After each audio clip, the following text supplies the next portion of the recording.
Hi, this is Brian. I wanted to share with you a Bible passage that really gave me an excitement rather than a sense of nervousness and fear with the whole COVID-19 pandemic. It comes from the book of Genesis, chapter 1, verse 2. It says, "Now the earth was formless and empty, darkness was over the surface of the deep, and the Spirit of God was hovering over the waters."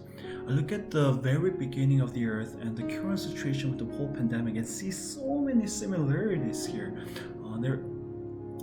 Our world right now is so formless, where it's so fluctuant. Things are constantly changing. There's no stability. Things are announced in this way, and then the next day they're announced in a different way.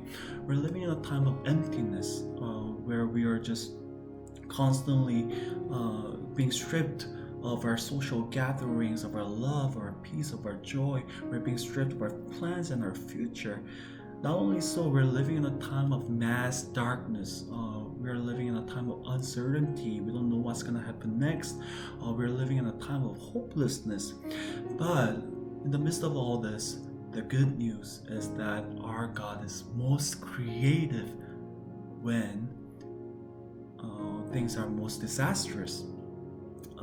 We look at God's creative work where He says, "Let there be light," and there is light. We see in the beginning God created the heavens and the earth. The grand masterpiece is just made through the grand disaster and chaos and confusion. So God is basically saying to us in this time of trouble, saying, in your formlessness, I will provide you stability. In your emptiness, I will provide you an abundant prosperity. In your darkness of hopelessness, I will give you a life of hope. So I believe that is God's message to us, and His presence is among us, because it says the Spirit of God was hovering over the waters.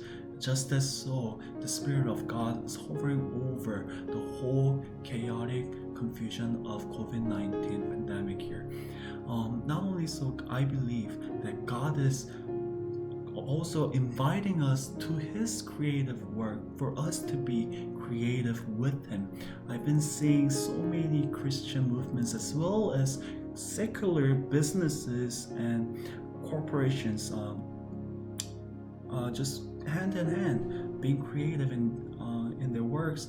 They're taking creative initiatives, creative decisions to get through this all together. So I believe God is really calling us to that creative work, so that we are conformed into His creativity, that we are called His children.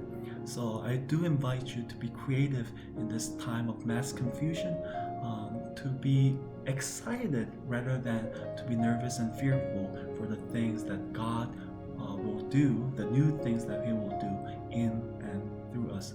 So I hope this message gave you some sense of peace and joy and comfort and hope. Thanks for listening. God bless.